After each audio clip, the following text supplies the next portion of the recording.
What's going on, everybody? It is Tuesday. It's the day before Thanksgiving, or a couple of days before Thanksgiving. Actually, today is the busiest travel holiday of the year. So I don't expect a lot of people to be on, but if you are, welcome. We'll probably catch you on the replay, though, of course. So hopefully, if you see or hear this before Thursday, happy Thanksgiving. If you hear it on or after, hopefully the same thing as well. Hopefully you had a good one and very profitable, being that, again, Tuesday is the biggest travel day of the year when it comes to Thanksgiving. Absolutely should be out there making some money. Or if you're listening to us while you're driving, just be safe. And if you hear any Uber sounds, notice it's not from the show today. So don't worry about that. But it's episode 184. Holy crap. What's going on, Sergio? How you doing? How's it going, my man? Good, good, good. I'm finishing my cold. I think I'm over it. I'm still coughing here and there, but I'm working on it. Is it 184 or 185? 184. Shit. I You think we're gonna make it to 200? don't know. We'll see. A little bit of time, man. It's a little bit of time. And again, of course, everybody on YouTube right now, if you see the little cell phone at the beginning of the I changed it, so it's at the beginning of the title. If you see that, that's vertical.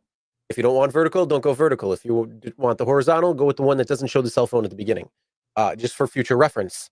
So just be aware of that, because yes, we are doing vertical and horizontal. So if you like the horizontal over vertical, that is how you go that route. So just a reminder there. And let's get into today's rundown because we got quite a big show for you. We have special guest Michael Schmidt coming on of Repair Ally in just a few moments.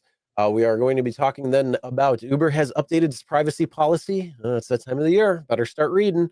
Gig economy is attracting more workers as layoffs increase. Scammers almost got to me. Not me, Sergio. It did. Lyft introducing Smart Accept with a little bit more info that we can talk about there. Uber giving drivers a second chance, and don't ever do what this driver did. And then we're going to be talking about Uber hit with demand to stop using algorithm-driven pricing. We're going to be going to Uber and Lyft are both being sued by insurance by riders. And then Uber Christmas tree. I don't know about that, but I got a few things to say right there. So either way, with that being said, let's bring on Mike. Mike, how you doing? Doing well. Thanks for having me, Chris and Sergio. Great to be here. Welcome to Show Me the Money, Mike. So we're glad to have you on short notice. We appreciate you showing up, and I think you have something really valuable for our audience watching now live and on replay coming up. So please introduce yourself and introduce the company. Is it Repair Ally, right? Yes, it's Repair Ally, and I'm one of the two co-founders, Mike Schmidt. And what Repair Ally does is we're trying to remove barriers for people to work on modern vehicles. And so we're doing that by providing step-by-step repair instructions and diagnostic plans for any issue on any vehicle. And so on our site, you can go and enter if your car's idling rough, or if you've got a weird noise, you can go describe that, enter what kind of vehicle you drive, and it will walk you through it with integrated videos and step-by-step instructions. Yeah. As we were talking in the green room, 99.5% of our audience are rideshare drivers, and we use our cars as the tools of the trade. I mean, that's it. We spend 10, 12, 14 hours a day if you're full-time, and we put 6, 7x the miles that a regular working person would put on their cars. So what better way to diagnose problems? And trust me, problems do show up. So how does the process work? Like, does it go all the way from the diagnosis process all the way to the fixing it? Do you refer mechanics? Because somebody has to get their hands dirty and do the job at the end, right? Diagnosis is one thing, fixing the car is another thing, so we can get back on the road. Absolutely. So we can start all the way at the beginning of you've got a diagnostic trouble code because your check engine light is on. You can enter that code, or you've got another symptom. Your car is vibrating, it's smoking, it's doing whatever. It's completely open-ended. You can describe what the problem is. It'll walk you through all of the potential causes, and it will give you step-by-step ways to validate that. what the issue could be, along with videos of how to actually perform those instructions. So it's very dynamic, whether you've never worked on a car before in your life, or maybe even we even have some professional technicians, early career technicians, that use our product as a way to just be an ally, to help them make sure they're not forgetting anything, taking the most efficient path to diagnosing vehicles. And so it'll get you through the diagnosis, and then once you understand, okay, this is the problem, it'll also walk you through step-by-step repair instructions. You can also, if it's preventive maintenance, you can go straight to the instructions. Maybe you've never changed your vehicle's oil before on your own. It'll give you step by step with videos of how to do that. You can change brakes, spark plugs, engine air filters, all of the typical preventive maintenance. Basically, anything you'd want to do with it on a vehicle, type it in, and it'll guide you through the process. Yeah. As you know, our costs as rideshare drivers for our cars, to maintain our cars. Now, this is according to the government. I'm taking that with a grain of salt, because government's probably not probably. I know that for myself. They're underestimating these numbers. Maintenance costs have gone up 40% over the last 5 years. So that's about 8%. It's running triple the so-called normal inflation rate, and we know this, and our earnings are not keeping pace with actual inflation. So this is pretty timely as far as I'm concerned, and I'm pretty sure a lot of rideshare drivers are turning into DIY, right? Do it yourself, because wherever we can save a few bucks. So is this most for DIYers, or is this most for for people who maybe don't have the funds to fix it? Because look, we need to get the car on the road as ASAP, and obviously we want to be safe, right? Drive a safe car. So let's talk a little bit about that. Yeah, you're absolutely right. And right now we're mostly focused on DIYers because, well, really that's for society, that's where we can have the most impact.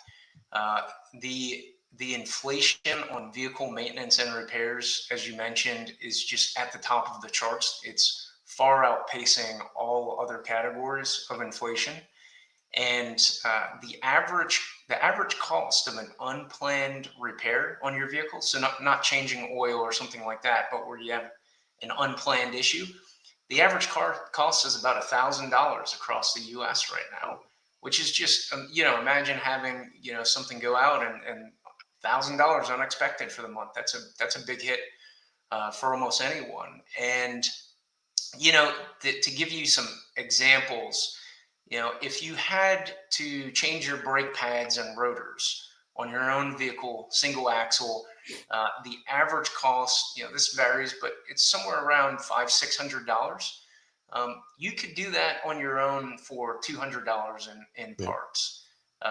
Spark plugs, if you want to change your own spark plugs, that can be as much as $400.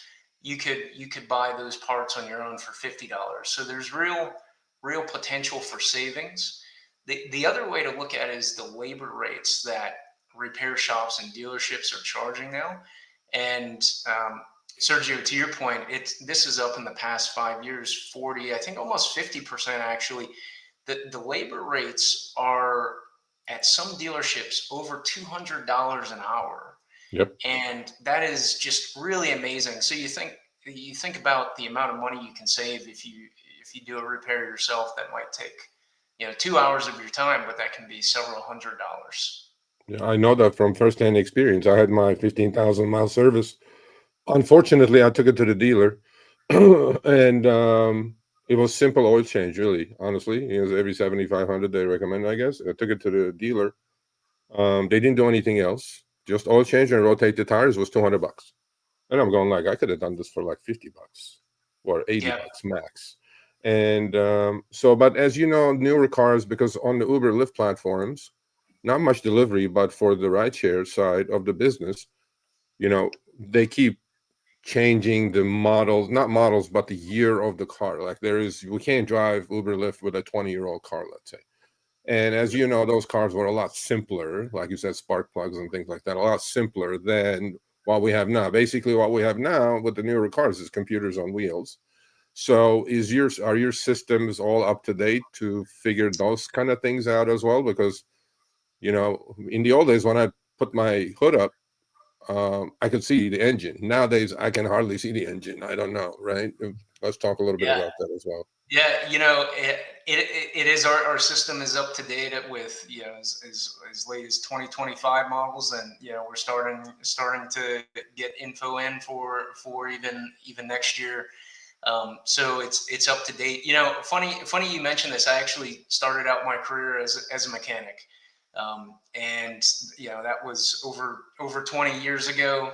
Vehicles were much simpler. My first car I owned was a 1991 Chevy Silverado. A lot easier to work on back then. But Yeah.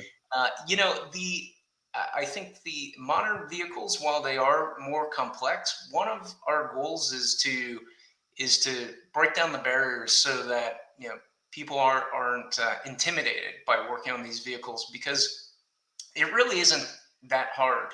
Um, they have a lot more computer systems in them. They've got a lot more electronics.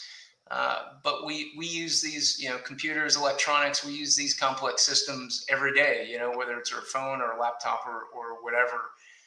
And so, with a little guidance, I think the average person can do a lot of work themselves, and that's really our mission. That's our goal, to enable people to be able to work on their own vehicle, or if they want to do it professionally, we're also supporting professional technicians as well.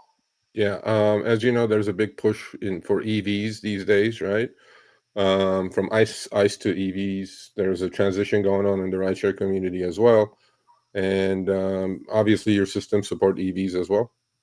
Yep, yep. EVs, as well as all of the modern ADAS systems, and a lot of the electrical systems, just electronics in general, um, can cause issues with modern vehicles. Right? It's one of the we have a lot more features on vehicles, and that's great, but we've got a lot more things that can break.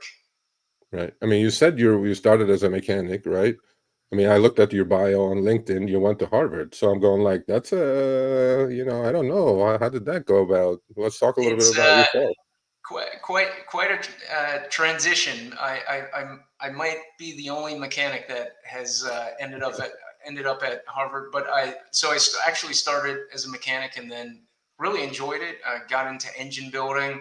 I actually did some motorsports, and really got into that, and then got motivated to go into engineering. So I became an automotive engineer and worked at various companies from Bosch to General Motors, designing engines, designing automotive systems, and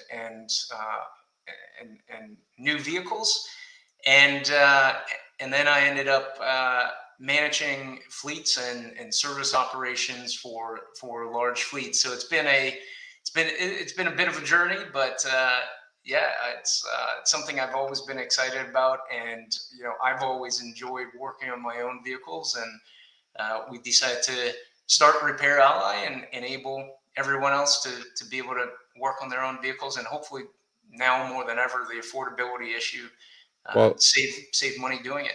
the reason I'm saying that is because we do interview a lot of CEOs here, and mostly the Ivy League schools or whatever, right?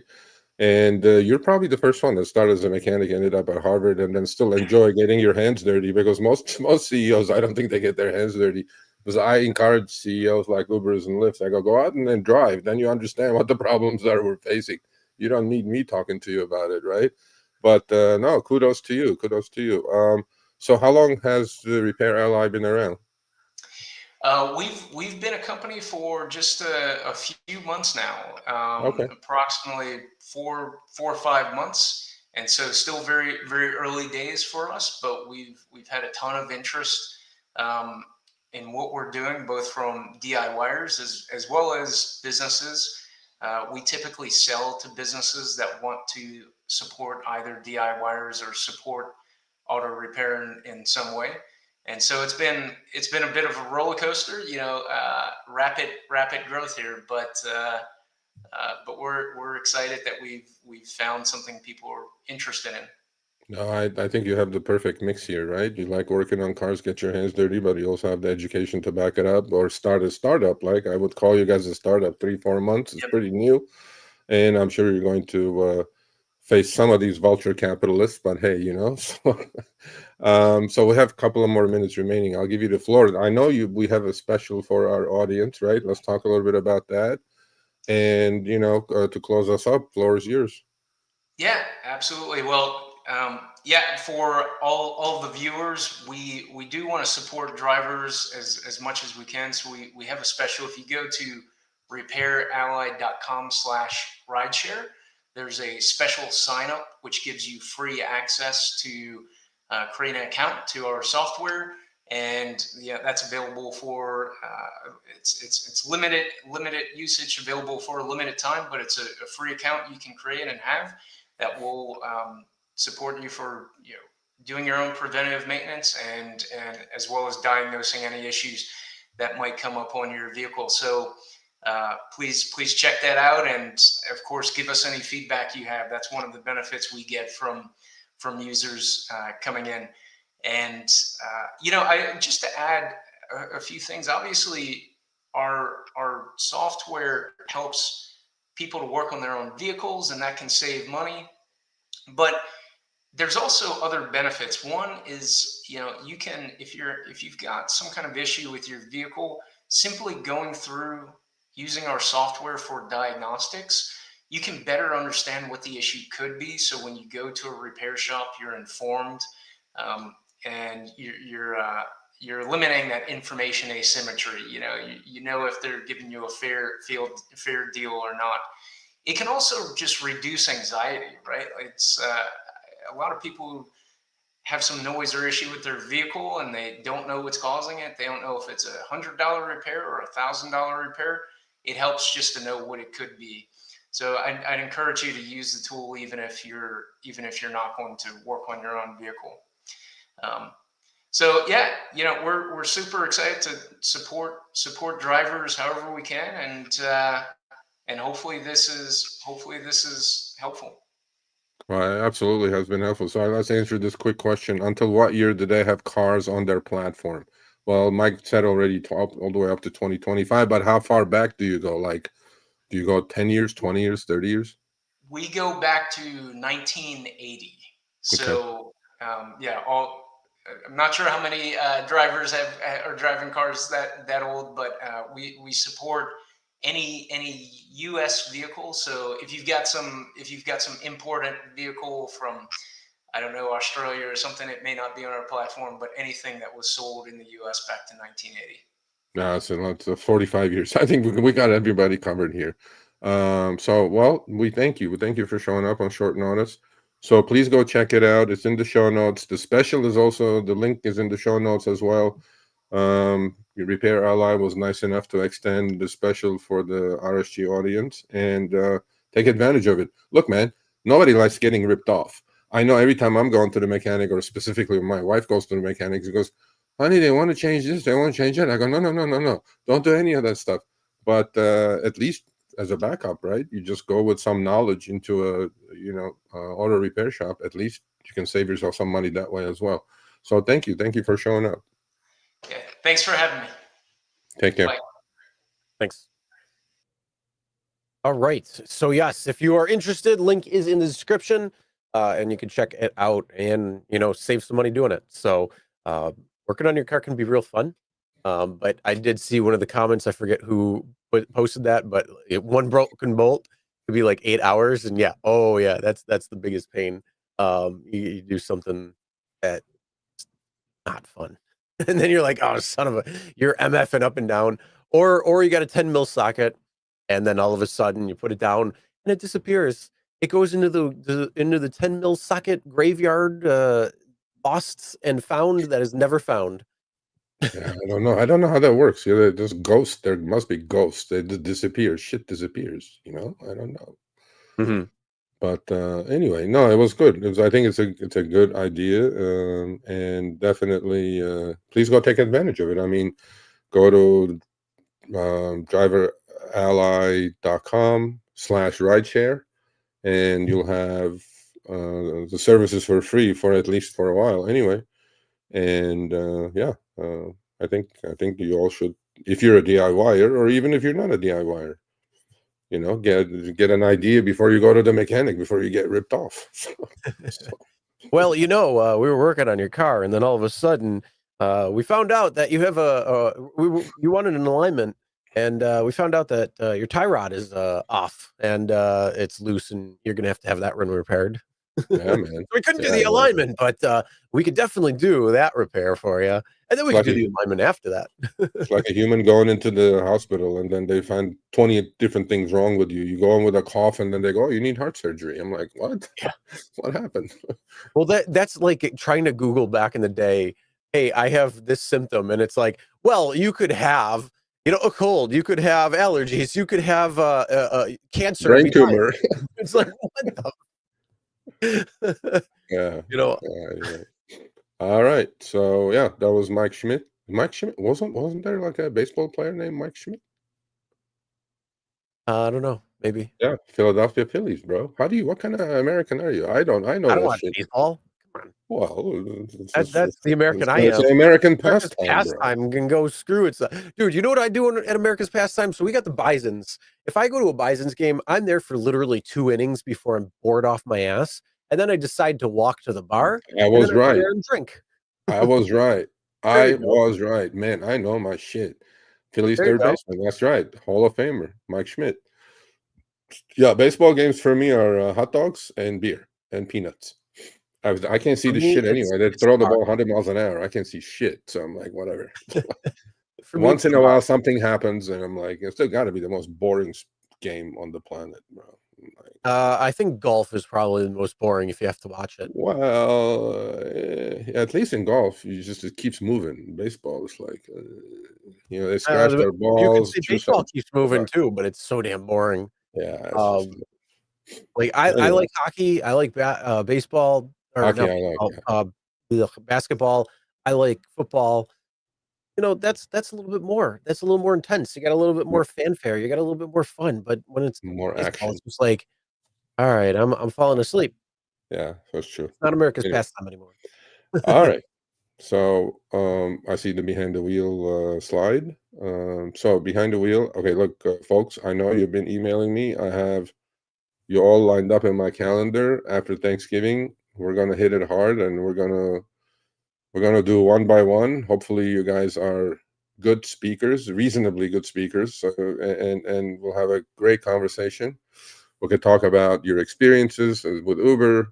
We could talk about your crazy stories in your car you've seen over the tens of thousands of trips.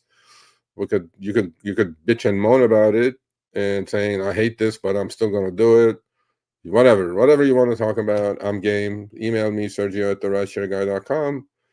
The first candidates are going to be interviewed hopefully after Thanksgiving, and you know who you are, whoever reached out. And once I get my schedule done, we'll knock them out one by one, and you guys will be on the Rideshare Guy YouTube channel. Oh snap! Oh snap! Second. All right, let's get into our first topic, and that is Uber is updating its privacy policy, and yeah, you know what that means. Okay, this is like 35 pages. I went through it. I was going to put some screenshots, but it didn't make any difference what I put because the next page was more important than the previous one. So I got this in my app. I'm sure you all did. Uber's privacy notice update. We've updated our privacy notices to provide the latest information regarding how we collect and use personal data. Folks, I would highly recommend. Okay, if you take sleeping pills, you could read this and then you will definitely fall asleep. But I would You'll be highly educated. recommend, because there is a rider part of this and there's a driver part of this. There's a link, right? When you get into the read the notice, there's a link. It says for drivers, it says here with a link, with a hyperlink. Click on it and start reading what they're collecting on you, what they do with it, if they sell it. All of it is in there. On top of that, what the algorithm collects on you. Look, it's something you guys should read. There is no opt-in, opt-out of this thing. You gotta actually, there was no signature required. They're just notifying you Yeah, this is that just this privacy new notice. privacy notice update is taking over the previous one. But I would highly recommend you go read the driver part, at least, because I'm pretty sure you're drivers. I'm sure some of you are riders as well, but I don't think that's as important to you as the driver part. Go read what they're collecting on you. Go read what they're doing with that information. And I highly recommend you do that. You understand it. Again, there's not much you can do about it. These are the rules. You can't say, like, no, I don't agree with this. I'm like, tough shit. You're just gonna do it. So I'd be like, well, here's my privacy policy. You just black out everything. Anything no, that I says really thought of like putting anything that some says we pages. take your data, we sell it, we do this, that, and the other thing. We Well, there give were you a couple of things prices. that opened We my give you eye, which I pay did not based know.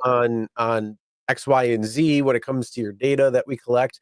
Battery plays a part into it. So if you have low battery, expect lower pay offers. I read the whole thing, the driver part, not the rider part. There were a couple of things that opened my eye to, like, really, you guys are really doing that? And so, look, I'm just telling you guys, it's worth it. It's worth your 15-20 minutes to go see what they're collecting on you and what they do with it. Now, what they say they do with it versus what they actually do with it, I don't know if it's reality or not, but I can't get into the conspiracy part of it. But I would highly recommend you guys, as a driver, go read your part. Yeah, definitely. You can run it through ChatGPT if you want. Yeah, can we run it through GPT? Yeah, you just run it Just through put GPT, get a TLDR summary. and then the link. It works perfect. Yeah, exactly. Just put it in there and say, well, it's because rider and driver, Chris. So click on the Yep. here for the driver and then put that in ChatGPT or Gemini or Grok or whatever Yep. and get a summary of it. But then it's a forever document. So yeah. Mm-hmm. Yeah, so it's basically how they're taking your data and how they're going to pay you less because of whatever data they collect from you. Potentially, Potentially, possibly. hypothetically. All right, well, Uber, let's Uber move. does not discriminate.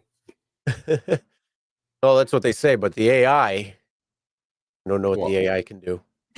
Uber, Lyft don't discriminate.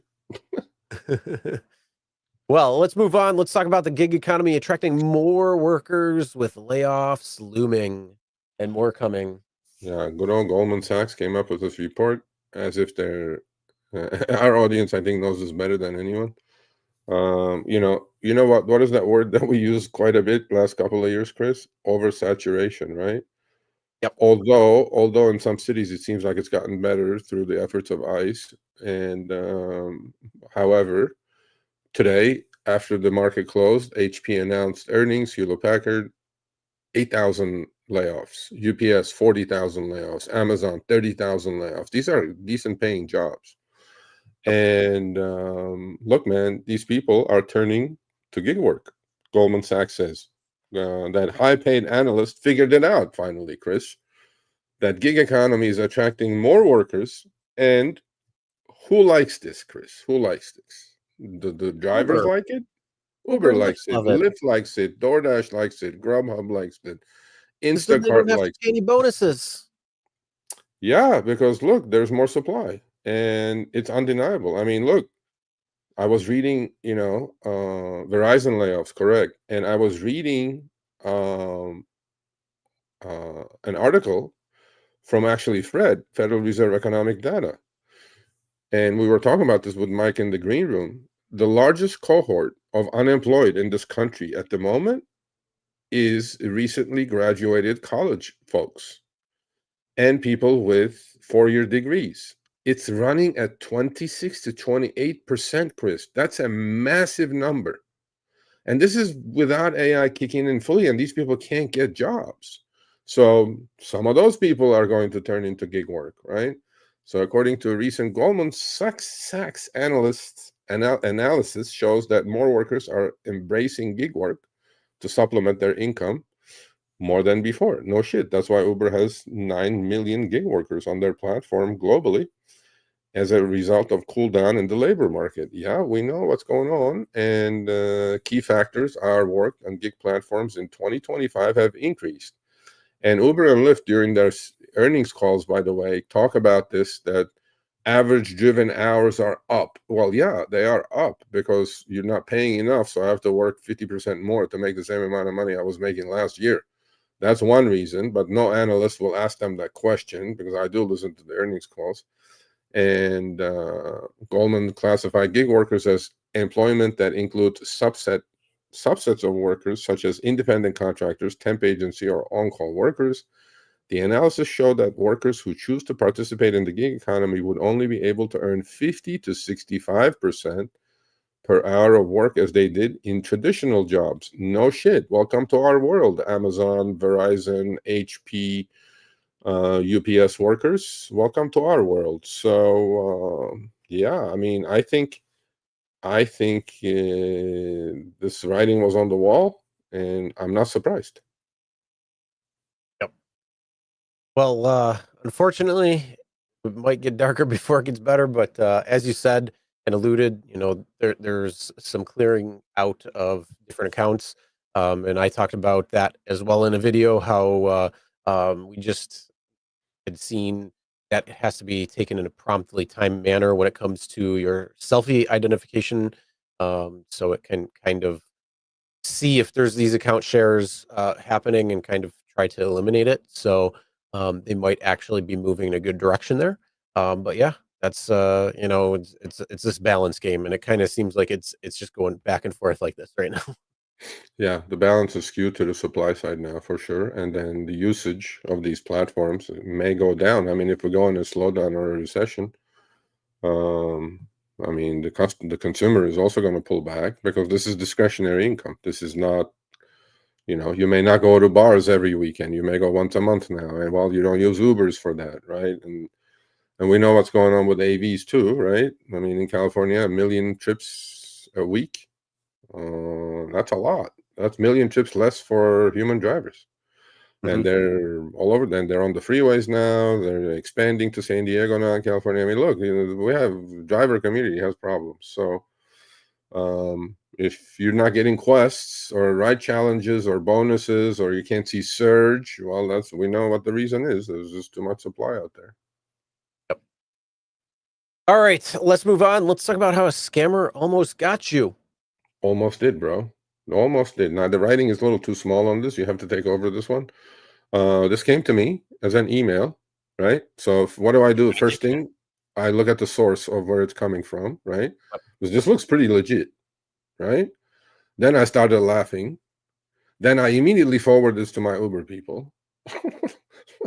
I go, what is it? Like, is my name like floating all over the place now? Do people have accounts under my name?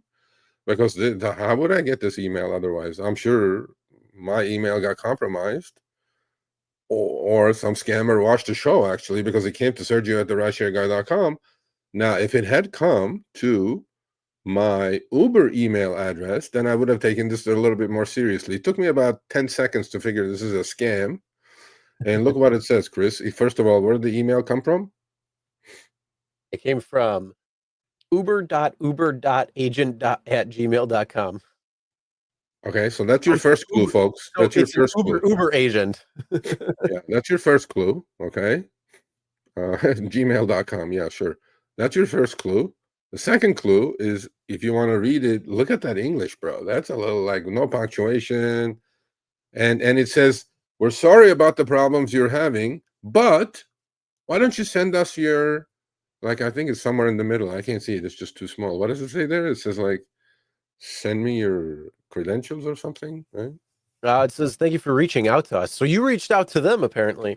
I I did, understand yeah. how frustrating it must be to experience issues with your account. I truly Mhm. appreciate you bringing this to Mhm. our attention. Our team is already reviewing your concern. We'll do everything possible to resolve it as quickly as we can. In the meantime, could you please confirm the following details to help the investigate faster? The email or phone number linked to your Uber account, a brief description of what you experienced, Mhm. can't log in, payment problem, missing trip, any error message or screenshot if available.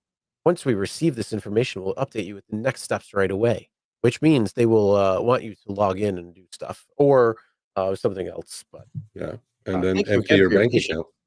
Yeah. Thank you again for Mm. your patience and being part of the Uber community. Mm. You make sure this gets sorted out soon. So to me, an experienced person, this looks completely illegitimate. This bullshit, right? I was like Mhm. laughing, and then I did send it to Uber, and they go like, and he goes, my contact at Uber said nobody will fall for this. I said you'll be very surprised how many people would fall for this, right? And especially if you're newbie or you don't watch us or whatever. So if you do get stuff like this, folks, first of all, Uber does not call you, period, unless you get in a crash. Then they'll call you because they have the data from your gyroscope.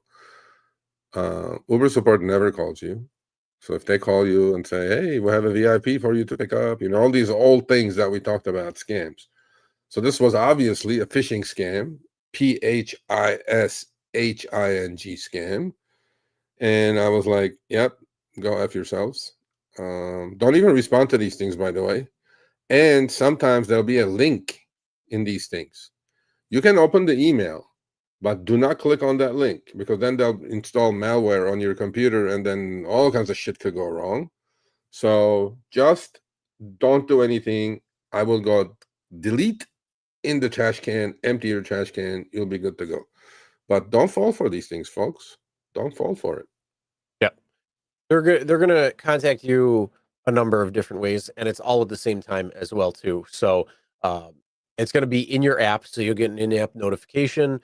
So if you open up your app, you will actually see the notification. They will email you, and it's usually also a text. So that is the three ways that they will do it all at the same time. So this person already, okay, listen, you posted the same shit 4 times already. So if you do that, I'm gonna boot you, number one, but I'll respect your question and answer it. It is too simplistic. If you don't understand, if you've been an Uber driver for a while, the crucial question is how they obtain the driver's email address. This is not my driver email address. This is Sergio at the rideshareguy.com, which is public for the last God knows how many freaking years now, right? So that's your first clue that they sent it to. If they had sent it to my Uber account email address, then I would have said, okay, well, we have something here. Then I would have been more concerned actually that my Uber account email address has been compromised. So they sent it to Sergio@rideshareguy.com. I think the whole world has fucking Sergio@rideshareguy.com email. So Well, except for the people that are like, "What's that email again? What's Sergio's email again?" yeah, Come no, on, I'm sure somebody will ask that today. I'm sure. I got screenshots. What's your email? But either way, the moral of the story is when you get these texts, because there's a lot of texts as well. And then, same thing, there's a lot of rider scams that happen. So go back and refresh because we've done several videos talking about it. Some of the things may have changed in terms of text, but the basic premise of it is still all the same. So just be aware of those things that Uber will never contact you and try to get your information or anything like that. Yep, that's true. All right. Let's move on. Let's talk about the Smart Accept.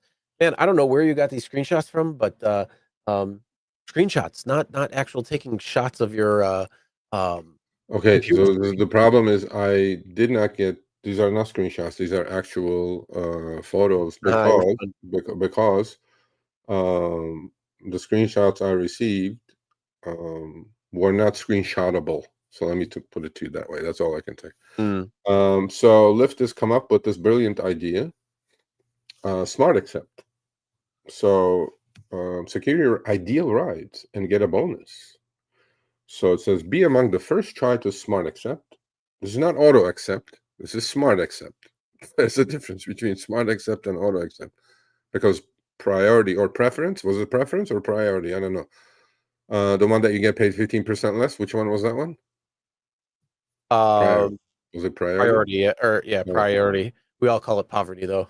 poverty. Yeah. So that's gone now. So everybody has poverty now. So be among the first to try Smart Accept, a new feature that lets you auto accept select rides that meet your preferences. That's a whole mouthful right there. When a rider requests a faster pickup, it'll be automatically accepted, so you can secure the ride you want without the stress. Plus, for a limited time, because we're launching this product, a $3 bonus on every auto-accepted ride will be coming your way. All right, let's look at the details. Let's look at how it looks. It has, that was not it. I sent you more. Okay, yeah. Okay, so now what you can do is, first of all, you have to turn on Smart Accept. Okay? So then it gives you choices. All these choices, wonderful choices. $8 rides or higher. You can toggle on and off. Like check mark it, or meaning pick these types of rides, whatever types, and it'll give you a $3. Now, I don't know if it's 8 plus the 3 or 8 includes the 3, but I'm assuming it's 8 plus the 3 because it's pretty clear. Or it says $17 an hour rate per ride, or rides under 45 minutes, or exclude airport drop-offs, or passengers want faster pickup. Passengers have 4.8 plus rating. So these are all your choices. So basically, you know how they changed the ride challenges, Chris? There's like a slider now. You can pick your ride challenge these days, right? Like I want to drive part-time. I can only do 20 trips this week. Or then if you want to get the max, you can slide it all the way over and get the max. So now it gives you these choices of these rides, right? $8 or higher, 12 and 17 per hour or whatever. And once you set that, your Smart Accept is set. You will be sent those types of trips, and you get a $3 bonus for a limited time for each trip that you accept under Smart Accept. What do you think about this, Chris? I like it. You like it? Honestly. As long as it is to my preferences on what I want to take, then I'm going to be happy about that. And I'd have to try it in order to make sure that it is actually what I want, when it comes down to it. But the whole thing is, what I'd like to see is, per mile. So I can do a cost. So, like I say, if you know your cost per mile and what you want to make, plus profit on top of it, then you put your expected rate of what you want. I think that would be better. So it doesn't have to be like, oh, $8 trips or under, because they could send you an $8 trip that's 20 miles. So I think that the reality is that they need to be able to have the per mile accepted like amount that you have as a minimum as well too. Well, there were 3 questions that I like. Yeah, but that $8 ride is 20 miles away. That's a good point. This one says 17 an hour. What happens to drivers making 35 an active hour? I mean, you that's just a choice. You may still be making 35 an active hour. It's just one of the choices in the lineup. And there's a good question. Does 45 minutes include pickup time? If not, it can be a problem. Of course it could. Well, we don't know the answers to this. So when these companies announce things like this, they never put out enough details because they think the drivers are just not going to pay. They can't think that much. And these are 3 simple questions that hopefully most drivers would think of. And so I don't know about this. I mean, why do I need this, by the way? I have upfront fares. I'm looking at it. Why do I need it? I'm not sure. I don't. So you can just go from one to the next to the next to the next. So it's an auto accept. Okay, so this is almost like an auto accept with. It kind of makes it look like it's giving you a choice. Kind of. Well, here's the thing. If you can put some of the input into it and it actually filters it out, yeah, you're more apt to accepting those particular rides.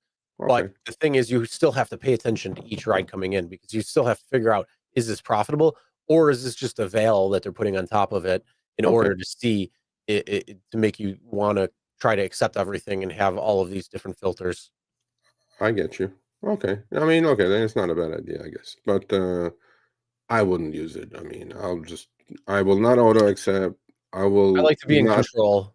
I will not be auto queue for sure. Definitely not. I'll get manual queue. And this is how it works. Set your preferences. Only rides that meet your preferences will be auto accepted. You can still manually accept all other rides. Change or turn off Smart Accept at any time. Okay, I like that. You'll be prioritized over drivers who aren't using Smart Accept. Now, this is an interesting point, though. you'll be prioritized over drivers who aren't using Smart Accept. So most likely this is going to go to the ant when a rider requests a faster pickup, because then they charge the rider more for priority. Yeah, but you And know what means that is, right? yeah. I don't know. I don't like that That's just second. the switcheroo. Yeah, absolutely. So Yeah, that's just saying you're open to the switcheroo. yeah, yeah. And for a limited time, you also get a $3 bonus on every auto accepted ride. So See, this now will that be, right there is probably where I would say that is the reason why it's probably worth it for the time for the yeah. limited time. After the limited time, it's not probably worth Well, I it. think if you okay, so I was just thinking about it. How do I like finagle this? So if you set an like I would do this in Santa Monica, for example, I will be at the beach at the Pacific Ocean. So I will put my area filter for a minimum of 5 miles, which is that's the least you could do. So half of it is in the Pacific Ocean. So I have a half of a radius of 5 miles, and I will put the auto accept on and do short trips. Collect that $3 on each one of these, and that's how I would do it. You guys Oh agree? yeah, that's the There you way it go. is. Like you gotta think You gotta about it. work it for you, man. You gotta work it for you until that limited $3 promotion goes. Yeah, I No, mean, that's they're gonna be I like, would knock oh, out those. the limited time is you took 3 rides. There you go. That's your $3 bonus, and we're done. Potentially, that could happen, yeah. And if you have a ride challenge, better yet, which I haven't seen a ride challenge for a while. So I gave you guys the playbook right there. So set your back into an area that there are no trips or mountains or whatever. Put your area filter, collect auto accept, pick your pane over there, preferences, collect that 333, and do your ride challenge at the same time. There you go. Yeah, not too See? shabby. See Shabby? that's the whole thing. You got to figure out how it works for you, and Yeah. then you got to take advantage. If they're going to offer you $3 extra per ride, you're probably going to make the money there, especially if you're doing all shorties. Yeah. No, absolutely, yeah. I think it's worth it because shorties are $3, $4 anyway, so you're doubling your income on those. I mean, then I'll do it. Then I'll do like a mile pickup, 2 mile drop off for $7. You know what I'm saying? Yeah, Yeah. at least it makes it worth it at that point. At And that then point, it does. when it's gone, it's like, oh well, too bad, so sad. What's it say? When you click on 17 and the 7th, whatever that means, you can put a slider. You can choose between. Oh, there you go. When you click on 17, I don't know what 7th is. 17 an hour.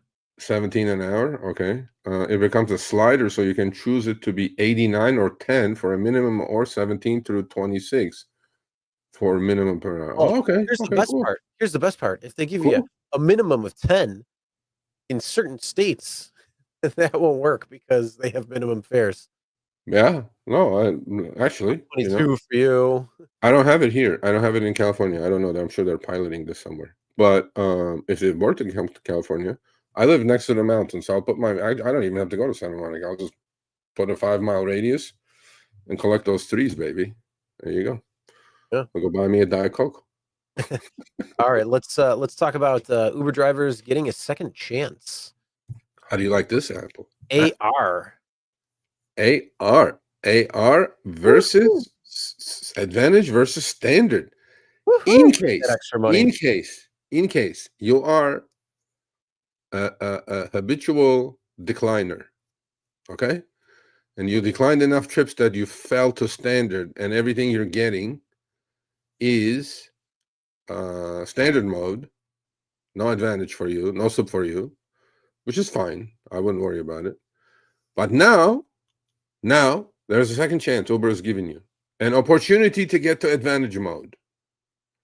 There's a one-time acceptance rate adjustment for advantage mode. So one time we're going to give you a break because there are so many people in standard mode that trip ARs are collapsing in the country. So one time we're going to upgrade you to advantage to see how wonderful that extra 5% is, over which we don't know. So this is your chance, folks. In your app, you can go, you have an opportunity to go to advantage mode and get a flavor of advantage mode in your city, because you decline too many trips, and you're unfortunately in standard mode jail forever. How we updated your acceptance rate. So that's too small. Chris will have to read that. And keeping advantage mode, Chris will take care of that as well, because my glasses are shit. I mean, that's really small. So what do you think about this, Chris? What are they saying? They're going like, you have a chance to upgrade to first class. Well, the problem is Don't be standard. That kind of tells you something. Yeah, it says I have a huge AR problem. It tells you it doesn't work. And no matter what, it's still not. I mean, you could attempt to try this, but it's just how we updated your acceptance rate. With this one-time adjustment, your acceptance rate is currently based on your most recent 20 exclusive trip requests. For example, if you accepted 10 I didn't know that. out of the last 20, your acceptance rate will be 50%. Note that your acceptance rate will temporarily be more sensitive to change while the look-back period is shorter. This is only 20. After the adjustment, accepting and rejecting exclusive trip requests will continue to impact your acceptance rate, and the look-back period for your acceptance rate will increase from 20 trip requests up to 100 as you accumulate more trip requests. For example, when you have 21 exclusive trip requests, your acceptance rate will be based on those 21 exclusive trip requests. When you have 22 trip requests, your acceptance rate will be based on those 22. Who writes this will shit? Continue until you get to 100, at which point your acceptance rate look-back period will remain at your most recent 100 exclusive trip requests. Give it a shot, folks. This is your chance to get out of standard mode jail. Yeah, and then I'm pretty sure you'll fall right back into standard. You're just gonna get right back there. Come on, let's be real. Hey, man, they're giving you a chance. Give them a break, Chris. They're giving me a chance to move to first class, bro. We're moving on up. Oh yeah, we're moving on up. Here's the thing: this is all just smoke and mirrors. Of course it is. It's all smoke and mirrors, because drivers, you're doing a good job. You're sending Uber a message, and they're fumbling the ball at every turn, because the literally most simplest thing they could actually do is just increase the pay to where it's actually going to be worth it and commensurate to the ride that is actually being given. If they did that, the acceptance rate would be high. But they can't. It would be high. That's a good point. You have to play all these stupid ass games. Well, we have to play these games. You know, it's all games. It's all about fun and games right here these days. In California, it's flawed because this is a good point. Here we have every cancellation count up and go get the count down. It's super difficult. I agree. See, this is what they should do. If they want people to go to, instead of these Mickey Mouse games that we need to play, how about this? Since if you're in standard, you're exclusively getting trip radar, right? If we accept on trip radar get matched, that should count towards acceptance rate. You know what I'm saying? Mm-hmm. It doesn't. And I'm going like, then how the fuck am I supposed to get out of it? So that's when they put this up saying, hey, this is your chance to get out of jail. And then fall right back into it. And that's the whole thing. You're just going to go right back. If they paid the trips that were proper, much a higher rate, everybody would be about 90%, maybe more. Goldman said the more people are coming in, so they're not going to do that. Okay, so this is like Daniel has a good point here. So I'm telling you, they have 33,000 people. At least 3,000 are working on this kind of shit. Okay, seriously, half of the time English is broken, half of the time it's AI anyway written, and explanations are so complicated that I have a hard time understanding it, let alone somebody else. And I'm going like, why do we need all these games, bro? Just pay a little bit more. And because, man, we're all at the casino. We're all casino junkies right now. We're pulling the lever every single trip we get. We're pulling that lever. Come on, give me 777. Come on, give me jackpot. So they're like, oh well, let's gamify it a little more. You're already there. Let's do a quick survey. Put 1 if you're standard. Put 2 if you're advantage. Let's see how many of you. 3 if you don't have it in your market. Well, most people have it. I have it in my market. I am going to be advantage forever, because I accept every chip. No, just kidding. Okay. Oh, see. There was 2, 3. Okay, don't fuck around. Put 3. 1 or 2. I just said 3 is where you don't have it in your market. A All lot of three when people you don't have it in their market. Yeah. Two. Look at all So these advantage drivers, bro. why? Look at what they're all twos, except there's one. Julio is one, and everybody else is two. They like being advantage. They like the 5% extra. 5% of what? 5% of nothing. It's just like Black Friday deals.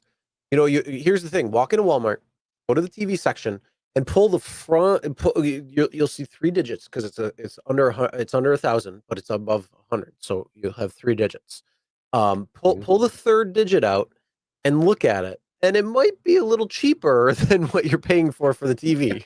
Just saying. So the Potentially. Black Friday deals aren't necessarily what they are, unless Yeah. it's the only things I get with Black Friday is things that I know that I want, and I know the price is actually cheaper because I've been eyeing it for like 2 months, and then it's like, oh, it's 15% cheaper. All right, well, we're golden. Let's do it. You have to clue me in with the teleprompter that I'm gonna try to buy on Black Friday. If there's a good deal, I want you to send me Oh, the they're link. not going to have Elgato's not going to put the XL out. I mean, you could get the smaller one. Something. I need a teleprompter, so I need you to send You me can get the the smaller link one. of The something smaller one that's will on probably be sale. on sale. Which one? The smaller one. Okay, well, we'll talk about it later. But you're good at this shit, so you send me the link, Save and up then the I'll buy the one you Friday. want me to They buy. got their little one showing. Okay. All right. Oh, Starts at there you go. 68 Well, or no, deals end. Ooh. we're glad you're here. Blackout News Network 888. I'm so glad I found you guys before I started this. What did you start? Right, driving? Are you a new driver? Yeah. Well, we're going to talk about a boneheaded driver that's coming up that made it to By the way, national news. the sale on the teleprompter for the normal size starts November 28th. So there you go, on Friday. Boom, I'm there. I'm gonna buy it. Is that the one you recommend? Yeah, it's Elgato. Simplest. Okay, cool. I want the XL though because it's big, but they're not Oh, gonna. thank They you. just came out with that, so it's not gonna be cheap. Thank you, They're Keith. not gonna drop it yet. That'll be next year's. All right. So anyway, you have a chance. Uber's giving you a break. Take advantage of it. Go to advantage mode. There you go. Yep. All right. With that being said, let's actually talk about the driver that you shouldn't do what this driver did. This was the headline for the segment. Don't ever do what this driver did. This driver, well, the one on the left, let's not look at that yet. Okay. This driver made it to the Dave Ramsey show. Woo! With pride, live, he talked about his dilemma or his situation, which was during the pandemic. We can go to the next slide because that's where the numbers are at. And then we'll come back to this first slide to read what I just got in the email. It was like timing was perfect. While as many as 1 in 10 American workers rely on gig economy for their primary income, these jobs aren't always sustainable. In fact, one young man is learning the hard way that the upfront investment he made was not worth the money he earns. Recently, 29-year-old Joseph from California called Dave Ramsey show. That's the guy that hates debt. I'm completely against that. I like debt, but manageable debt. We can talk about that in a minute. Show to ask host Dave Ramsey and Jade Warshaw if he should surrender one of the 2 cars he financed to drive for Uber and Lyft. Are you all sitting down now? You should be. Here it comes. Joseph explained that he first financed a Honda CRV for $60,000. What the F? Was the fucking rims gold plated or what is happening? A Honda CRV for 60K, thinking that he could pay it off with his earnings. However, while he was initially making about $2,700 per week, this is during the pandemic, folks, per week, his earnings decreased sharply after Uber changed this eco-friendly program for hybrid vehicles. He made things worse. I listened to this live, by the way. He then bought an Acura MDX to qualify for the Uber XL program. Chris, I'm pulling my fucking hair out and I don't have any hair. Putting down $30K and taking a loan of $54,000, Chris. Why? What Wait. the F? Where the hell is this Honda CRV even $60,000 to begin with? That's what I'm saying. Like, is this like top of the line, like black on black or something? There is no Honda CRV for 60K. So he did that. So he bought the MDX. So let's go to the next one. Man. What a fool, bro. And I'm going to tie this up with financial literacy. Let's go to the next one. And Joseph explained that Uber seemed like a more lucrative job compared to the minimum wage work he had been doing. However, his hasty decisions have led him to a bad place financially. No shit. Ramsey told him to get rid of the second car he bought, but explained that if Joseph allows one or both of the cars he has financed to be repossessed, voluntary repossession, by the way, he may find himself filing for bankruptcy. If you just turn these cars in, they're going to sell them for 50% of what you think they're going to sell them for, and you're still going to owe them the money. You're going to find out that your Uber career bankrupted you, along with some really stupid decisions. And then ultimately he said, you've been working for free for Uber. Dave Ramsey said that to this guy. I agree with only with that one, Dave Ramsey. Now he's given up driving and working another job, making $22 an hour, but he's behind on his car payments, which are $2,800 a month. And his credit score is shit. And I'm going like, yeah. Okay, so that's why the title was this. This is exactly what not to do. So let's go back to the first slide, Chris. Hold on. Just to put this in perspective, I am on Honda's website right now, looking at a 26 CRV all-wheel drive sport touring hybrid, which is their top of the line, and the MSRP is $46,497. This was during the pandemic. He bought it. He got F. Oh, that's yeah. He got F. He got F'd. Yeah. Yeah, that's that. He's buried. He's fucking buried live. So now let's go to the first slide, Chris. Literally, when this news broke, I got this email from a driver. Smart driver. Like, now, this is a smart driver. Serendipity. This is how you do it. This is how to do it right here, right here. So how to do Uber Lyft profitably. I sold my 2014 CRV with 277,000 miles on it for $2,500, my previous Uber vehicle. Bought a 2015 Mazda 3 with 111,000 miles on it for $4,500. So for 2,000, I've subtracted 165,000 miles. I Ubered today in it, and in 6.5 hours made gross $205 driving only 122 miles. So I paid for over 10% of the car for it today already. These are the only types of transactions that make any sense to me. This car has a total cost of probably less than 25 cents a mile. $1.68 a mile made today, at least $1.40 a mile is profit. This is how you do it. Not this schmuck Joseph who is going to go bankrupt with 2 car loans. And, I listened to it live, and we actually, Johan did a video on this. He was like talking. He said to Dave Ramsey's mouth was like on the floor after the CRV 60K deal. And then when he said, I put in $30,000 and $54,000 loan on the MDX, Dave Ramsey said, who told you to do that? He goes, other Uber drivers told me. He goes, oh, you're taking financial advice from other Uber drivers? He goes, yeah, I shouldn't have done that, I guess, right? So, folks, my God. This goes to show. Where's he located? Did it say? California. This goes to show financial literacy in this country is shit. It's in the toilet. Obviously, if this guy watched us at all, which he didn't, he wouldn't have done this. Or if he had any sense in numbers, financial literacy, again, he wouldn't have done this. So, quick plug, please go sign up to my newsletter, www.sergioavedian.com. Free newsletter.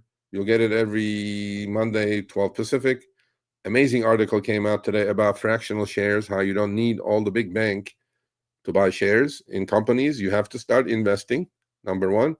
Number two, financial literacy in gig worker community is absolutely garbage, with the exception of few people I know. I'm not going to limit it just to the gig community. I think it's beyond.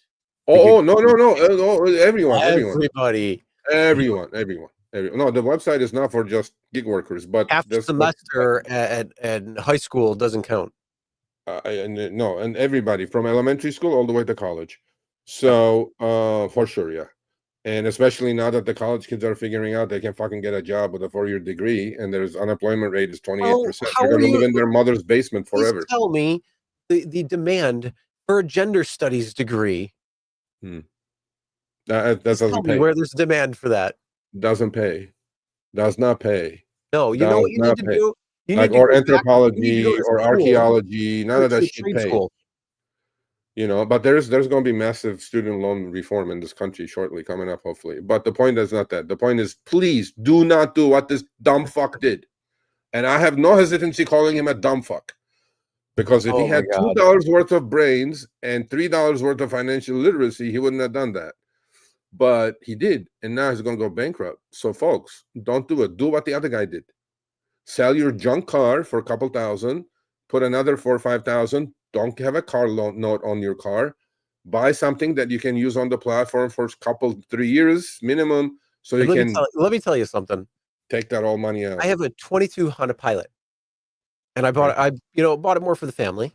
Yeah, but it's black leather. It's beautiful, and you know what? It's half the price of an Acura MDX, and it's the same fucking car. Yeah. No, I am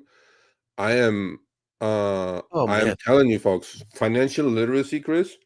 I talk to a lot of drivers and stuff, and they send me emails, and I'm going like, are you like putting me on, or like, is this for real? Or like, I wouldn't. But then I go, wait a minute. Not knowing is not a fault, okay? Because nobody tells you that shit. Not knowing is not a fault. Not learning is a huge problem. And not listening to decent, and it's not even financial advice, bro. It's just common sense. Some of the shit is so simple. It's common sense, folks. I mean, I don't know. I know common sense left the building a long time ago. However, if you are an Uber driver and you go buy a new car, please unsubscribe from this channel, because obviously you did not listen to a goddamn word we said. Do not ever get into a big commitment for Uber and Lyft, because your car may not even be available on their platform when they make a platform change. Uber and Lyft at the moment, the way they pay, deserves exactly what the other guy did. 2015 Mazda 3 with 110,000 miles on it, and that's about it. Well, and he's going to drive the shit out of that. He's going to make 10x the money that he paid for that car. You know what? He's going to junk it and buy another one. This is what I heard that driver did. He decided to refinanced his loan to a 120-month loan. I know you're kidding, but then I'm telling you, it wouldn't be surprising, because you know what? 10 years ago, Chris, the longest, maybe 12 years ago, longest car loan you could take out was 3 years, 36 months.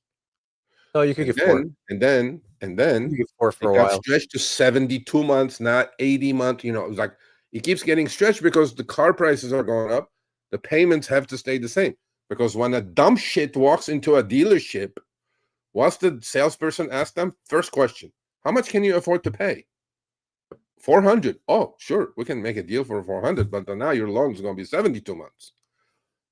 Please, folks, please, for God's sakes, if you're a rideshare driver and you're in the market for a vehicle, do not buy anything newer than 5 years old. Nothing. It doesn't deserve it. This business doesn't pay enough for you to get your money out. Don't do it. Just don't do it. Don't buy something with 5, 6, 7 years old, with 100,000 miles on it, with decent,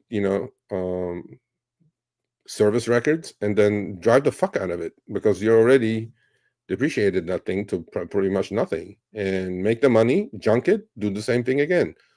Don't ever buy a new car for rideshare, ever. And then instead of getting a new car, if your engine blows up, replace the damn engine. It's a lot cheaper. Yeah. And this dumb shit, it wasn't bad enough. He paid $60K for a CRV. He put down $30K. He must have had the money. If this dumb shit, Chris, put that $30K in an index fund in 2020, that $30K would be like 200 grand by now. No, that dumb shit went and put it in the fucking car, Chris, a depreciating asset. What a dumb shit, Joseph. Fuck. Yeah. Anyway, Yeah. So don't do that. don't. It just irritated the fuck out of me. Unless you do black, no, I wouldn't do that either. I would do like a 4-year car, 5-year-old car. I don't know what the threshold is for that. Black is not what people make it out to be, Antonio. It's not what people make it out to be. So Not anymore. it ain't. You'll be sitting a lot on your ass. You're on call for 24 hours, and yes, you will make a little bit more than an ex-driver for sure. But I know ex-drivers who grind and make $3K a week. So to me, it's like, listen, whatever fits your bill, but don't spend this kind of money for Uber and Lyft because there are no rules. They can change the rules anytime they want. So don't do it. Yeah. I mean, how many times have we seen cars that were on the platform at a specific tier, and then they're like, oh, we're getting rid of that tier. Yep. Or this particular car doesn't qualify for that tier anymore.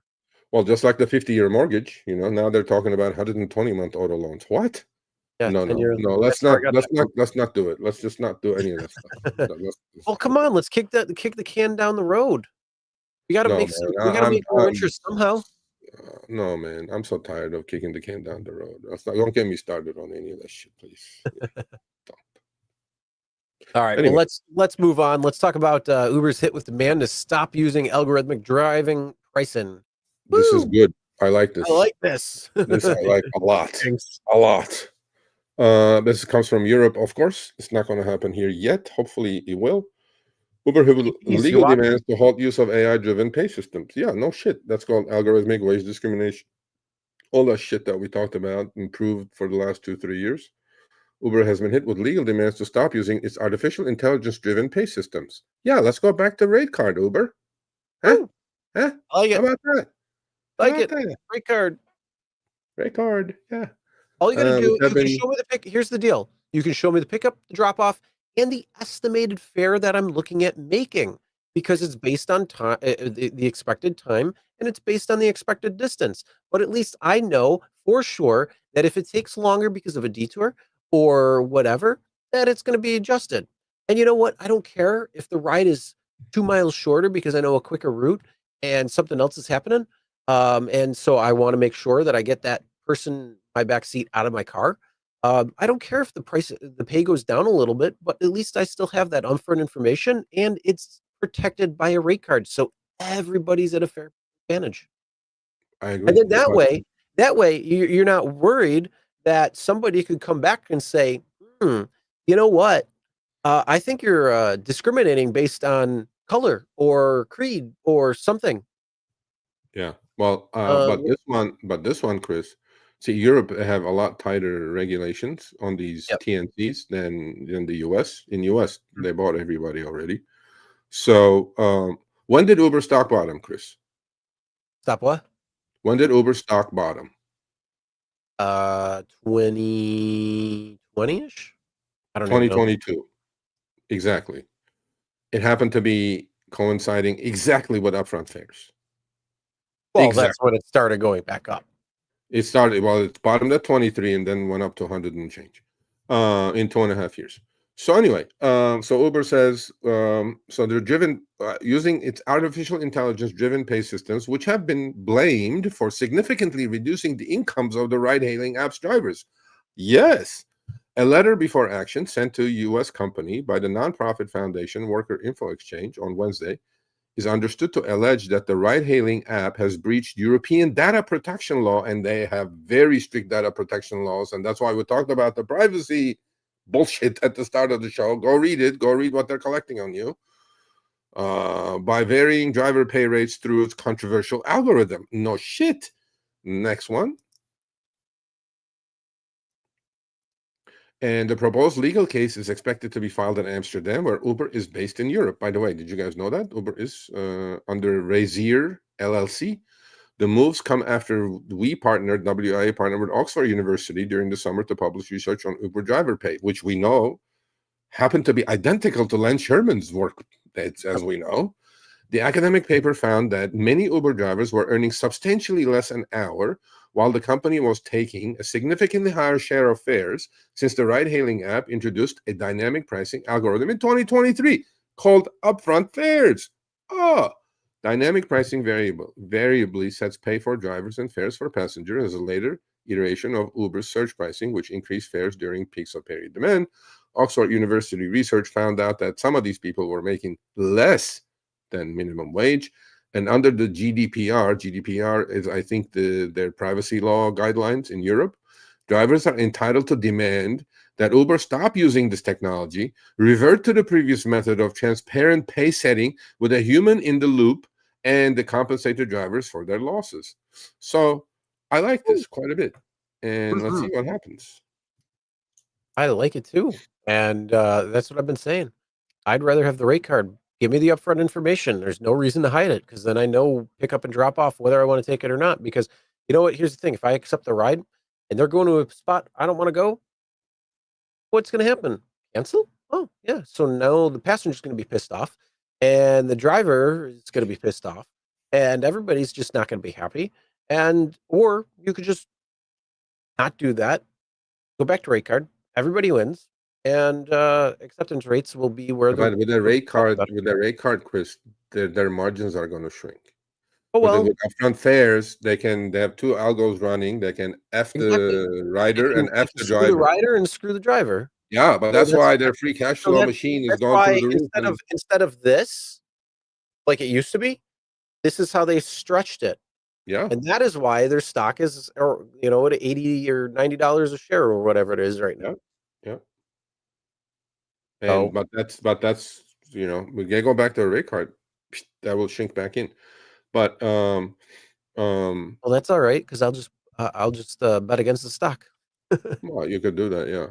But all I'm saying is I like this quite a bit. And Uber's spokesperson at the end, we missed the paragraph. It says, drivers drive because they like the flexibility and they don't care about getting screwed by the upfront algorithm. Right there. An Uber spokesperson said, drivers choose Uber because we offer flexibility over where and when they can work and the transparency over every trip that they take, including the fare, destination, and their own earnings before they decide whether to accept. If only they were not throttled, if only there were no restrictions on any of the shit Uber, but that's okay. The study we collaborated on is not accurate, of course not. And that's what they said about Len Sherman's, by the way, as well. They said he's smoking crack and relies on incomplete data. Well, then put the fucking data out. You guys keep saying it's incomplete. Well, you guys put out last week. Uber here. Trust me, bro. I don't trust you as far as I can throw you. So there you go, bro. Yeah, bro. But anyway, so yeah, that's it. That's what's happening. Go Europe. Well, you know what? Hey, they're telling truths though, because yes, people like having the upfront fare, the upfront information, but the problem is it's not more transparent. So don't lie. You pretend you're just gaslighting at that point. It's so opaque that I could take two similar rides that are literally almost the same pickup and drop-offs to a T, but it could be like one's $5 more than the other one. Yeah, Explain that. I feel like this upfront fare thing has been great for Uber, obviously, and its shareholders. But I think I feel like this has been an exchange for knowing the destination of the passengers for lower earnings. That's what I feel. That's what it is. 100%. Well, you know where it is. So I mean, you can choose to accept or not. That's what we're offering. You can choose to accept. Yeah, well, when you have a national acceptance rate problem, decline and recline. you guys are not the smartest in the tree anymore. Well, decline and recline, because I'm not going. With all these expenses, I'm not going to do it. But anyway, so speaking with expenses, we're all pissed off about external expenses, and Uber takes 90% of the fare, and they're like, oh wait, we're only taking 5% because the external fares are so expensive. Commercial insurance is absolutely insane. Bam! Progressive class action lawsuit. I'm serious. Not too many people pay attention. Allstate too. I wonder why. Okay. By the way, Progressive and Allstate are the same company. Progressive owns Allstate. Here's the deal. No, Allstate I think owns Progressive. One or the other one owns the other one. Long story short, Progressive is the commercial insurance provider for the riders and drivers for the Uber app. Allstate is the one, primary one. There's many others that they use. So, Chris, this could really break these fucking companies. Do you know why? Because this is not driver related. This is rider related. A few riders said, wait a minute. You know, I'm telling you, this didn't get that much play, but when I read this, I was like, this could be huge. So Progressive hit with class suit over Uber insurance charges. So what happened is that Progressive was hit with proposed class action alleging it charged Uber Technologies passengers in California for a policy intended to cover accidents involving other at-fault drivers who lack insurance while providing an illusory product that violated state law. The policy sold by Progressive and its subsidiary contained illegal provisions that rendered the coverage secondary rather than primary, excluded entire categories of damages such as medical expenses and forced insured parties into a separate occupational accident insurance program, according to a complaint filed Tuesday in the U.S. District Court in Northern District of California. This will break Uber's back and Lyft's back, because this is rider related now, Chris, because drivers will bend over and take everything. So I ChatGPT'd it, and it says Progressive is facing proposed class action lawsuit in California alleging it charged passengers for an Uber insurance product that didn't even exist. Now, this takes another step forward, Chris. Lyft's commercial insurance agency or provider was Allstate. The same week, Allstate's getting sued now, right? Now, you got to fucking read this whole thing and understand, folks. You guys can Google and read this. Please go read it. And so passengers paid for mandatory protection while insurer crafted unlawful exclusions, plaintiffs say. Let's go to the next page. 2 California Lyft passengers claim Allstate charged riders for mandatory coverage while engineering policies to deny claims. Listen up to this, Chris. You know that external expenses, bro? That's all this. All this.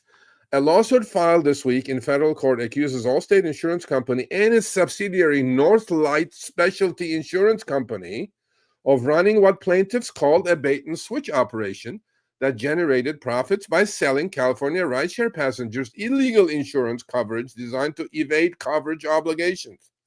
What they did, Chris, is they created this fucking shell company, Northlight Specialty, which was not even a California company, which was not even entitled to fucking sell insurance in California. And I'm going to say that Lyft did not know anything about this. When those external expenses, the one that we showed last week specifically, which was 95% of the fucking fare, right? And we keep saying, why are these external expenses moving around so much? We have no idea. Same trip, same length, same time of the day. One is 30, one is 20. So this is all going to come unraveled now, Chris. This is all going to come unraveled now, okay? So what happened is that these 2 people filed a proposed class action November 18th in Northern District of California, which is the same as what Uber's is, alleging the insurance companies knowingly violated state law from October 1, 2020 through October 1, 2022 by crafting transportation network company policies for Lyft that appeared to provide the required $1 million uninsured motorist coverage while actually excluding claims through unlawful provisions through Northlight Specialty Insurance Company. So it goes on and on. Please go read this. This did not get any play, but this could be super, super damaging to these companies. Because now I understand. Now when I call external expenses hocus pocus, there's your hocus pocus right there. This is quite the proof that your hocus pocus is right here. And they were scheming their own shit. Yeah, and adding to concerns, Northlight operates as surplus liner insurer, meaning it sits outside California's regular insurance regulatory framework and does not participate in the California Insurance Guarantee Association. So they created a shell company. They denied all the claims through Northlight. Allstate did. The suit is not against Lyft. It's against Allstate. But since Allstate is the provider of commercial insurance on every trip for Lyft, is Lyft just going to say now, oh, we didn't know anything about this. We just charged the external expenses, whatever we see fit. We had no idea that this shenanigans were going on. No, this could be big because this is the rider community now. And, Yeah, but please go check it out. Google it and do whatever you guys need to do. This could be very serious, very serious. So there you go. Sounds like it. Hocus pocus, man. Yeah, well, when you get 60% of the fare going towards commercial insurance, something's wrong here. Yeah. Well, insurance lawyers versus Uber lawyers. Yeah, Uber will lose every time. I don't know. We'll find out. Nah, plausible deniability is not it. They created shell companies. I mean, look, they're going to dig into this. Obviously, all I know is Uber and Lyft cannot say, "Oh, we didn't know anything about this." By the way, we'll just trust us. It's either gonna settle and just go to court, or not go to court, because discovery would be huge there. Jack up the external expenses on the driver. And driver has no idea why external expenses are so high. Yeah, and the rider rider goes like, well, shit. I actually, the rider is paying for that, Chris, right? Yep. Because until now, they never had a problem with these rider situations. Not that many. They had the sexual assault problems. It sounds like some of it was because these companies weren't issuing the payouts as they were supposed to in the event of an accident or anything like that. So I think that's where it started coming from. And then they're like, wait a minute. This is supposed to be insurance. And then they're like, oh, no, too bad. I mean, how many times have you seen movies where it ends up being the insurance company that's the bad guy in it? I mean, like, Now You See Me is like notorious for that. I mean, they had a fantastic way of screwing that company out of the insurance. Great movie. If you haven't seen it, go see it. Yeah, we did. We called it. Yeah, I agree with you. Shell company denying claims under that proposed so-called $1 million insurance for the other side's fault, if it was the other side's fault. And then they denied all these claims. And then the rider go, wait a minute. And then Lyft and Uber say, oh, the fares are so high, and we have to pass SB 371 to lower the fares now. We're going to break now. See, all this is kind of connecting now for me, just making the picture whole for me now. And yeah, this could be interesting. So I will keep an eye. Hey, but let's come up with this nice little racket, huh? Yeah. We're gonna get people to pay great money to travel from place to place. You guys got to offer the insurance, but you know what? We jack up rates, we all make money. Hey, how's that sound? Yeah, sounds good to me. Whew. That's what they did. Quite the racket. Anyway, so that's that. Well, and last but not least, let me tell you, Christmas is coming up, and it starts. Chuck, if you're here, it starts on Thursday at 8 p.m. Eastern or 8 p.m. local time. We'll just do that. It begins. That's when Christmas season starts, not before. So anybody who's listening to Christmas music, watching Christmas movies, y'all got to be 5150'd, and I stand by that. But freshly cut Christmas tree delivery is available this holiday season through Uber.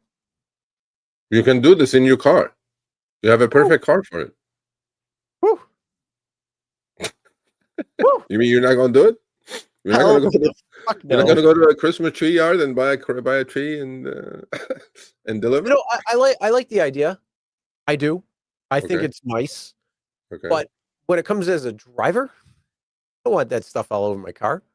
Yeah, I don't have the car for it, but freshly got Christmas. All you gotta do is put it on top. We'll rope it up. Remember last year? Was it last year that you can order Christmas carolers through the Uber app? Remember that? Well, I think they did the Christmas tree thing too, didn't they? Yeah, they did the Christmas tree. Okay, I believe so. Oh yeah, you could get Christmas carolers. Oh, holy night. Hold on, wait. I will. Yeah, on your Miata. Yeah, that'll fit in there. A fucking fake little 2-foot Christmas tree for you. Uber Christmas, yeah.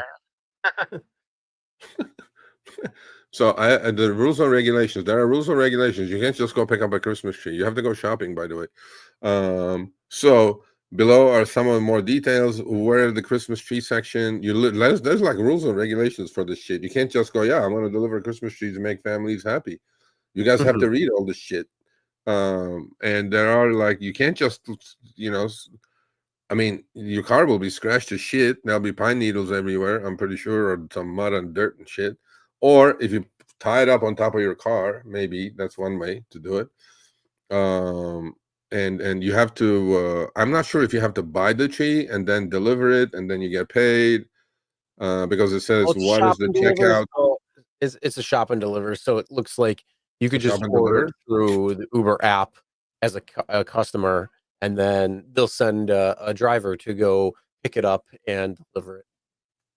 Oh, okay. Well, I'm not doing it. So if you're Uh, interested in opting into freshly cut Christmas tree delivery opportunities this season, let us know by following the opt-in below. A few things to well, know when delivering freshly cut Christmas trees via Uber Eats. Customers appreciate when trees are treated with care from pickup to drop off. A what could store go or wrong with that? associate can help lift the tree onto the roof of your car. You can bring a blanket or tarp to protect your vehicle. Trees will range from 4 to 7 feet in height and 15 to 50 pounds in weight. Delivery partners must be willing to be able to lift up to 50 pounds. For more information on safe handling of bulky and heavy items, check out the item handling course in the Learning Center. Click here for more information on Christmas tree transportation tips. Think of all the money you save by not buying these 5 air fresheners. Think of all the scratches on your car. Yeah. And then there was like, this was funny right there. It goes, you wear an Amazon vest have delivered 500 trees in 6 hours, or you don't get paid. Yeah, that's No, the no, no, no, the no. spirit. Come on, let's be real. It's That's the 500 spirit. trees in 6 hours for $13.12. It's doable. It's doable. You get paid $13.12. It's very doable. 500 trees in 6 hours. You know, I'm surprised that they're not asking you to go to the woods and cut the tree and put it in your car and fucking deliver it that way. Oh, come on, let's do it Chevy Chase style in Christmas Vacation. We got to get the biggest freaking tree, but we forgot to bring our chainsaw or a handsaw, so we just got to dig the damn thing up. So what was it last week that we talked about? Uber added something to the platform. I don't know. Okay, Uber ski, ski, Uber yeah, yeah. ski, Uber ski, Uber carolers, obviously food, alcohol, whatever, all that shit. Now we have Christmas trees, Just so and you know, if you decide to do this, or yeah, if you want to do this, bring cheer. tree sap is a real problem for cars. So I suggest the DIY detail. Go to the website. They have a tree and sap remover.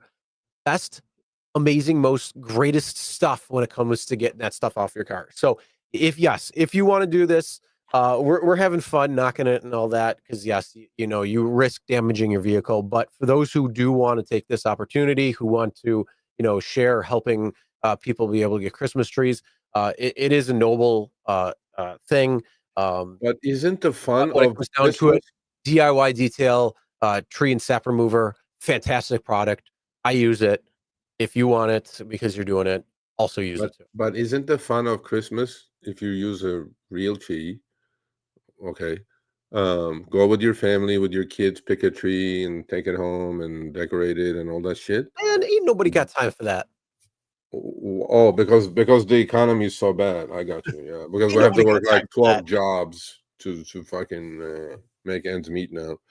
Yeah. Okay. Cool. Sounds Walking good to Buddy's me. great, but Cuddle Buddy is where you make the money. And I rent out my bed for There's no $50,000 app to on all that those one. lonely ladies. Cuddle Buddy? Is there an app for that? Oh yes, there is. Remember we talked about that. We did. Yeah. Somebody created that app. You could be a cuddler, What a the fuck? professional Somebody cuddler. created and they're making money with our Oh idea? yeah. No, that was dude. Oh. We highlighted somebody doing that. Yes, that's true. Cuddle Buddy. What the fuck is going on this planet? I know, you can rent Main like girlfriends business is and shit mobile in Japan detailing. for by the What day. products are you using? Yeah. Just out of curiosity.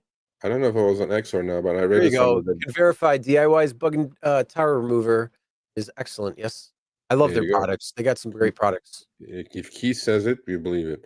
The other thing is I read somewhere that you can rent the girlfriends in Japan by the day, by the hour now, and in Thailand. What are you talking But about? You then can do that here too. be careful about Make sure they're not cops. She-mans over there. Ask them first. You a cop? No, yeah, and then check out Adam's apple because there's a lot of she-mans Yeah. over there. So Well, that's not Japan. That is Bangkok. that's Thailand, yeah. Yeah. Okay, then No wonder Jay likes it. Oh, just kidding. I Just kidding. definitely trust other drivers to pick out a tree for me. I'll pay Uber more than what I would have paid. Look at see, there you go. Okay, there's a customer for you, Uber. What are you talking about? Do you know how many people have bought that Charlie Brown Christmas tree? Holy crap, it's insane. So, like, I want that Christmas tree.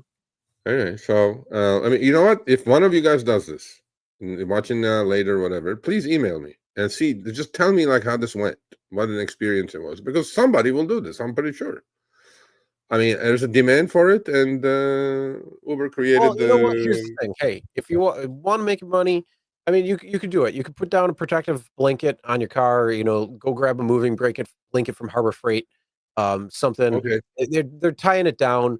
Be careful when you're putting it on. I mean, there's a lot of different things you can do, and then hopefully you're at least getting compensated properly for it. That's my big thing.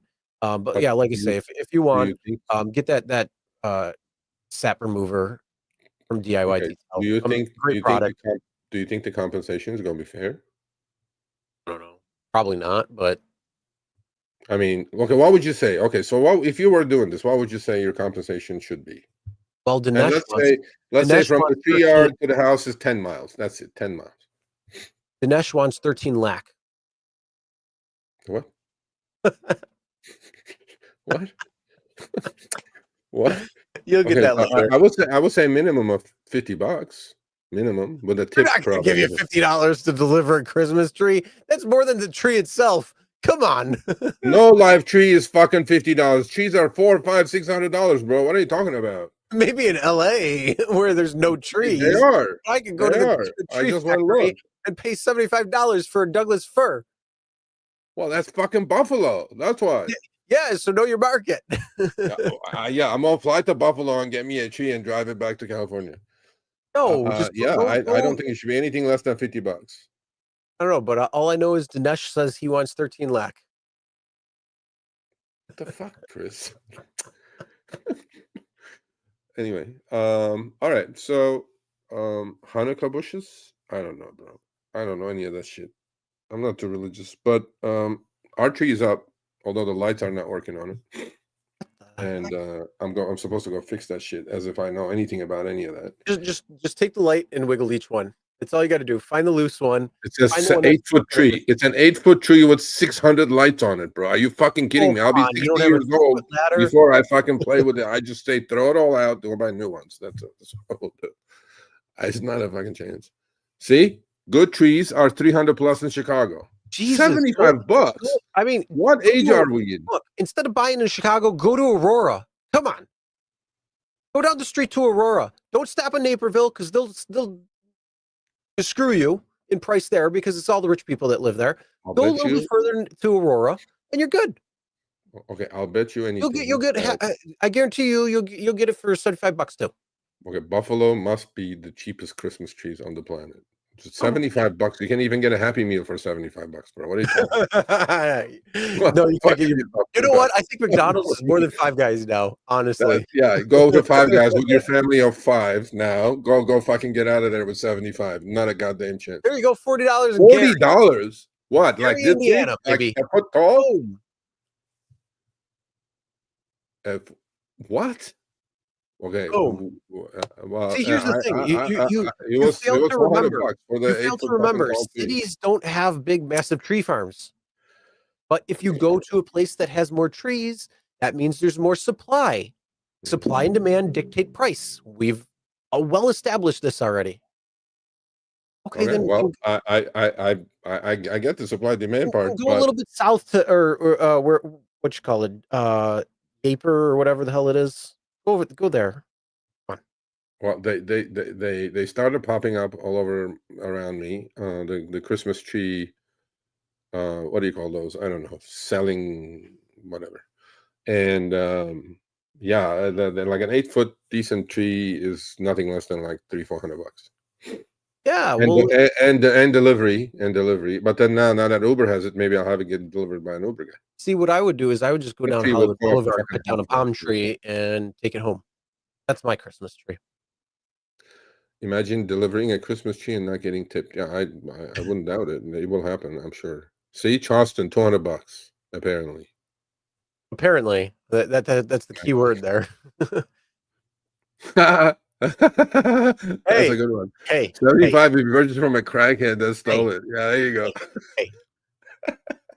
Crackhead, I love it. Like crackheads and myself get along really well. So There you go. A anyway, lot of tree farms in Harrisburg, PA. Trees are like 50 to 125. There you go. bro, you guys are living in 1995 inflation fucking bullshit Because there's a lot of utopia, Christmas trees. There's a allegedly. lot of trees that are around. That's why it's not crazy. But you know what? Screw buying a tree every year. I have my fake tree. Oh, you have a fake tree? Damn right. We have 2 fake trees in the house. This is Actually, the I have like 4 or 5 fake trees. Okay. So my wife sets up three Christmas trees in the house. The one good at the entry is real. The other 2 shed worse than a fucking German Shepherd. Every time I put it away, I'm covered in shit. God knows what kind of chemicals are in that shit. Yeah, that's So, um, and I'd be like, okay, why do we need 3 fucking trees? Well, it looks so festive. It looks so nice. I go like, what the fuck is wrong with women, man? And anyway, fake trees, yeah, fake trees are better. The other 2 are perfect. You just I open it planted up, it falls I apart. planted you know what I did? I planted a tree But it outside. smells so nice, Chris. Well, I planted a pine tree outside. It's like this big right now. I'm using that for Oh, the next 20 years, okay. 100 years It's until it blows over. and then you have to discard it. There's like you have to call like some sort of department in California. You can't just fucking because of fire hazard. You can't just fucking put it in front of the door. Oh, And see, that's the I'm best part. like, You just what bag a it up and throw it disaster. out front, and the garbage people take it. Did I mention I hate Christmas? I mean, it's like the most fucking commercialized Well, bullshit. it's fucking California, dude. They do everything against just Fuck. normalcy. Yeah. You know, Adam Carolla was on Joe Rogan recently that I was listening to. I think it was last week or something.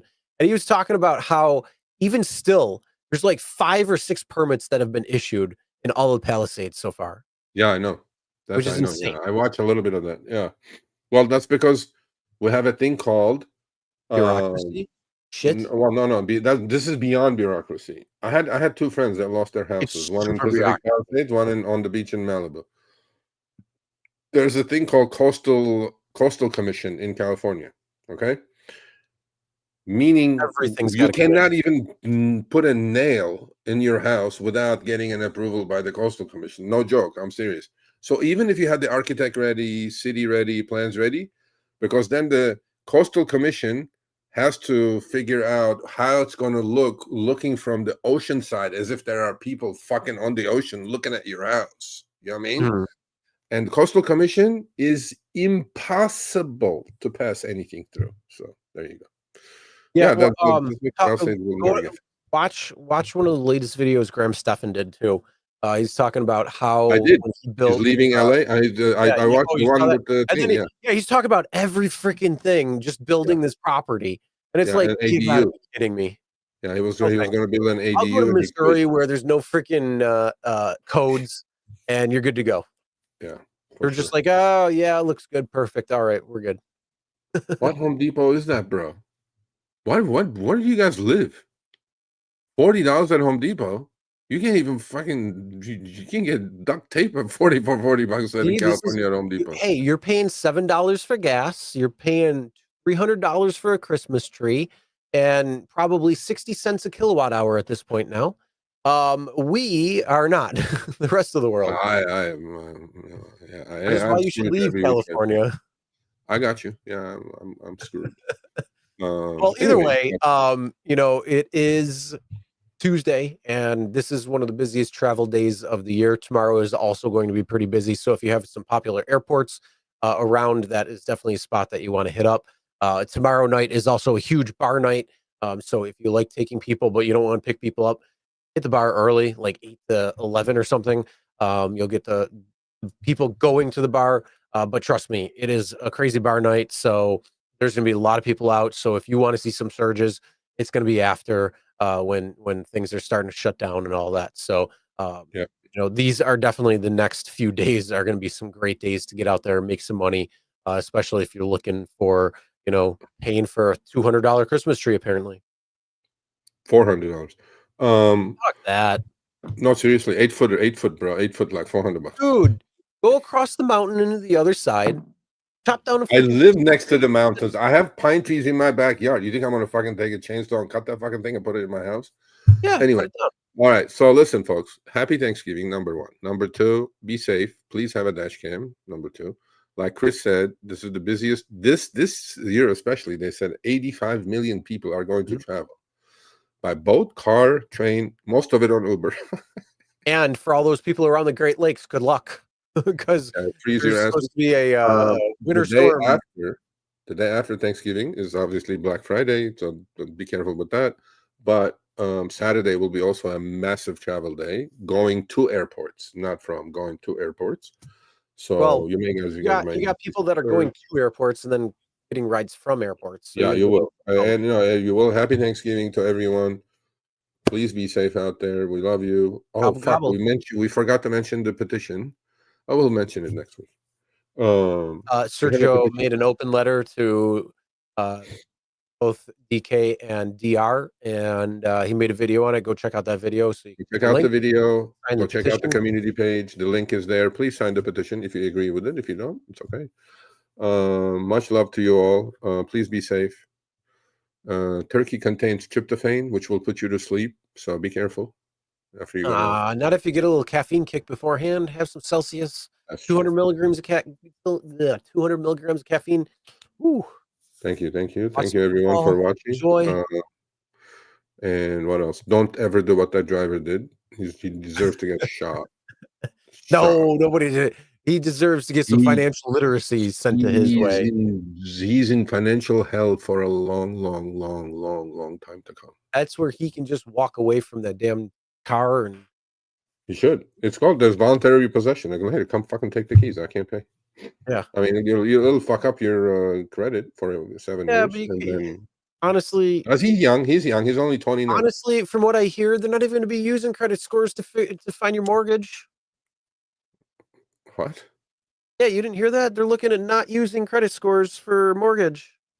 Yeah, well, no, there's different ones, but no, they're still using credit scores. But not all. I'm saying is, don't get a 50-year mortgage. Don't get a 120-month car loan. Don't do any of this shit. And if you want to learn about any of this, about investing, whatever, please go visit my website. It's free newsletter. I think we're putting out some banger fucking shit over there. So go read it. And you'll learn something from it. Financial independence is your way, comes your way. So much love. Be safe.